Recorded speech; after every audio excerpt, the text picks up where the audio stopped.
un modèle que vous avez là, qui m'inspire pas mal de questions finalement. Hein. Donc, voilà, eh bien, allez-y. Par degré peut-être de perfectionnement, si je peux. Oui, si on peut parler comme ça. Donc si on peut le dire, on a un petit ensemble de prothèses fémorales. Donc, à savoir que, bon, mis à part quelques matériaux différents pour l'emboîture, ces deux prothèses-ci sont les mêmes techniquement.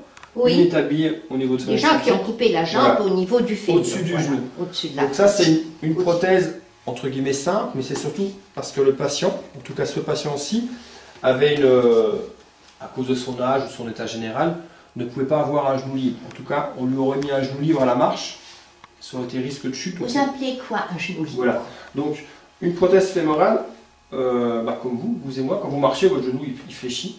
Oui. Lors de la marche. Oui. Une prothèse comme celle-ci à la marche, en fait, aura la jambe raide. Comme ça, le patient ne risque pas de tomber. Oh oui, oui, parce que s'il fléchit, il peut fléchir complètement.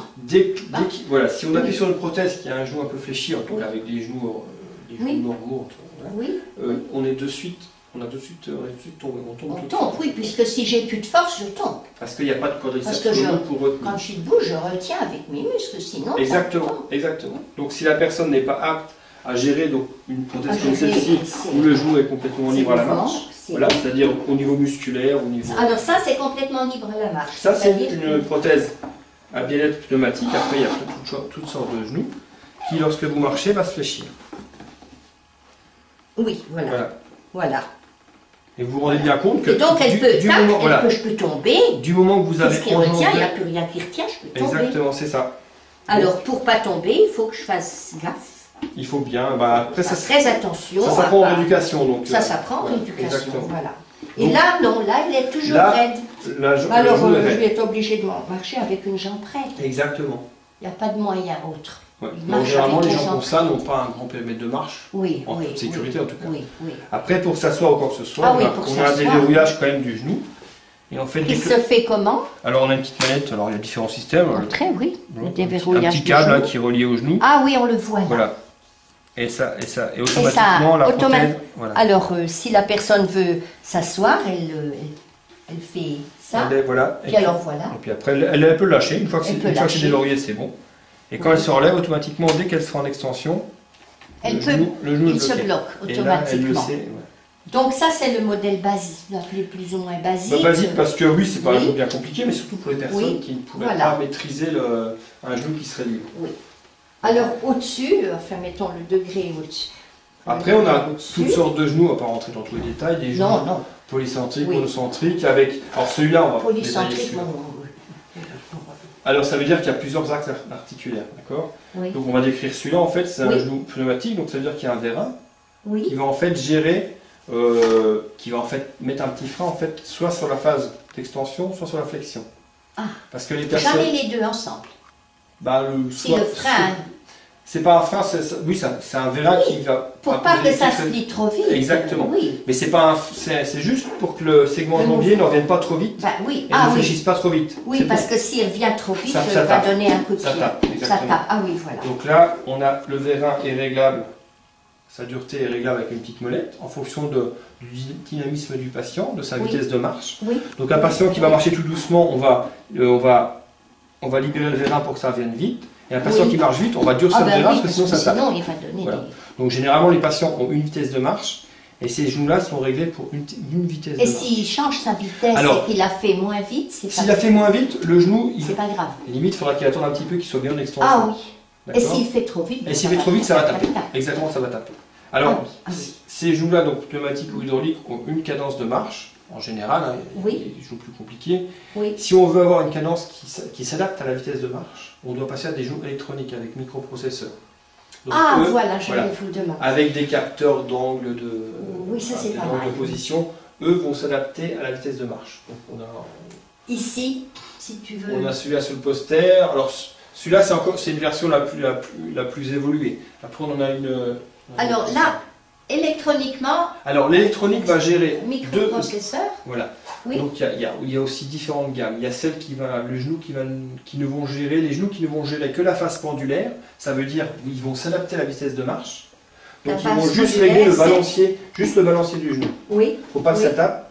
Et que ça revienne suffisamment vite quand on marche doucement. D'accord? Oui. Ils vont libérer complètement le genou. Voilà. Ça, c'est les genoux, les premiers, on va dire, les premières gammes, qui vont gérer la face pendulaire. Après, on a des genoux plus sophistiqués qui vont gérer et cette face pendulaire et la phase d'appui.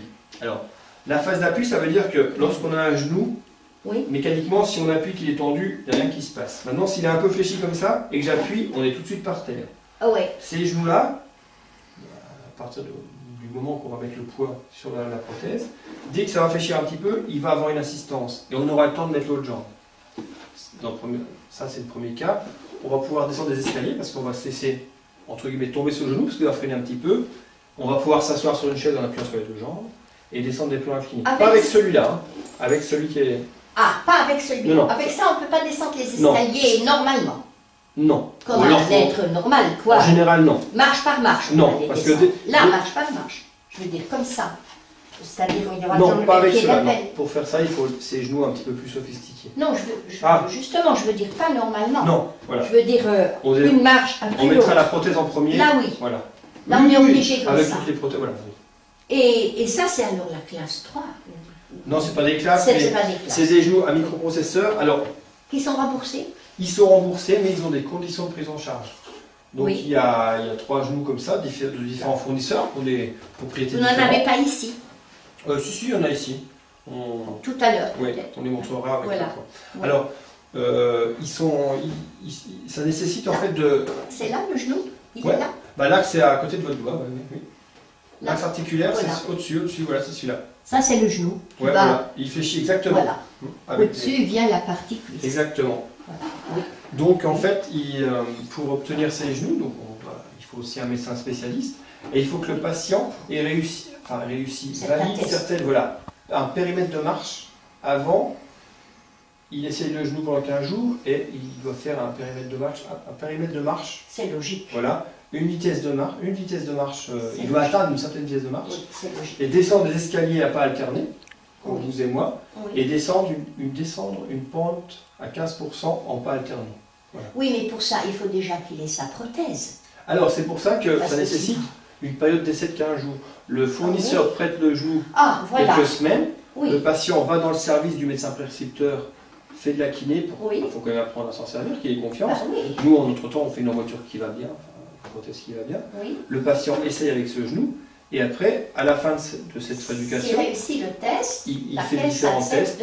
Voilà. Le médecin fait sa prescription, met sa feuille de test, on l'envoie à la CPM du patient ou à sa caisse, peu importe. Et puis il a droit à cette prothèse.